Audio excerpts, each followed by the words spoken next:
All right, so today I want to start a new series called Tokenomics Time 100x Crypto.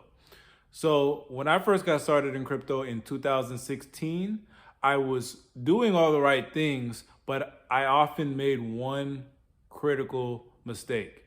And that is to always find projects with sound tokenomics. But what are tokenomics? What does it mean? Tokenomics is the study of how cryptocurrencies work within the broader ecosystem. This includes such things like token distribution, as well as how they can be used to incentivize positive behavior in the network. Simply put, tokenomics, when you're looking for the right tokenomics for your crypto project, you want to look for supply, total supply, circulating supply, distribution, and token model. Really, those four things are going to let you know if you have a good crypto project that can potentially 100x or a crypto project that might have all the right things, but is just needing a sort of token upgrade. If you watch this channel, you know I am very excited about the Bancorv2 token upgrade. And this is pretty much a liquidity protocol, very similar to Uniswap. Basically, what they do is they allow you to swap tokens in a decentralized way without an order book. And I really think they've hit the nail on the head when it comes to token model, that fourth category I was talking about. They really check the boxes in all four categories. They have a very low token supply, a very low circulating supply. They're well listed on exchanges. That's also a very important thing. So they have great liquidity, meaning people can buy and sell without moving the price too much. And I think with the upgrade of Bancorv2, they will have the best token model. This is the current total supply for the BNT token. As you can see, there's 69,148,000 tokens available for supply. And token holders, there are 27,296 addresses with 2,841 token transfers. As you can see, this is a list on Etherscan of the top 10 Bancor addresses. Now, these are majority exchanges. As you can see, the Binance is clearly listed as number 1. Bittrex is number 8, and then another Binance wallet is number 7, and the Bancor deployer contract, that actually is probably the main Bancor contract.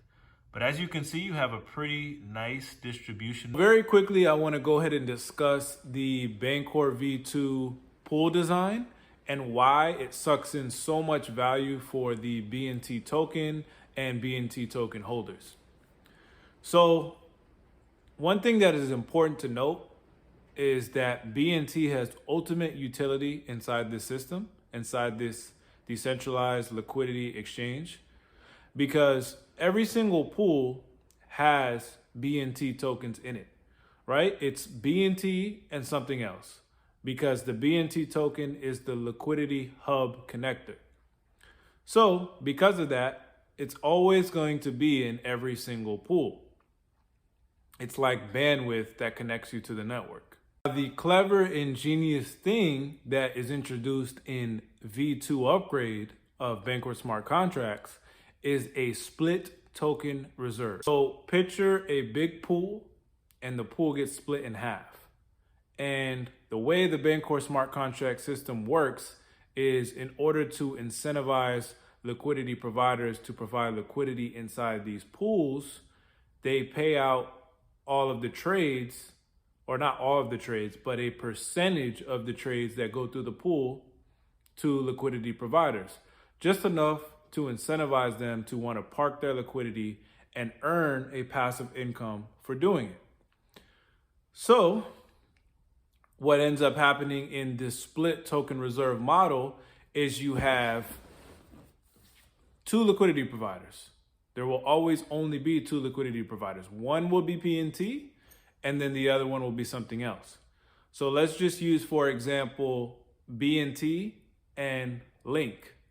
So on one side of the pool, you'll have Link tokens, and on the other side of the pool, to balance the pool out, you'll have BNT tokens. So this is very interesting to think about, because let's just say, for example, we have a deep end of the pool and a shallow end of the pool. Let's say, for example, the deep end of the pool is the Link pool, the Link side of the pool. So let's say you have a 70-30 split. So on this Link side, I have 70% weight Link tokens. And on this other side, I only have 30% tokens to balance out the pool in BNT. So what ends up happening is, as trades get processed through this Link pool, as people are buying Link, selling Link to the pool, the trades are collecting inside the pool, and they're paying out 50% to each side of the pool. So 50% of the pool will go to the Link liquidity providers, and 50% of the trades will go to the BNT liquidity providers. So because of the way the system is set up, because there is a shallow end of the pool in the BNT side, you actually take home more of the overall pool, giving you more of an incentive to be on the shallow end, and you're actually taking less of the pool to be on the Link side. But this won't last.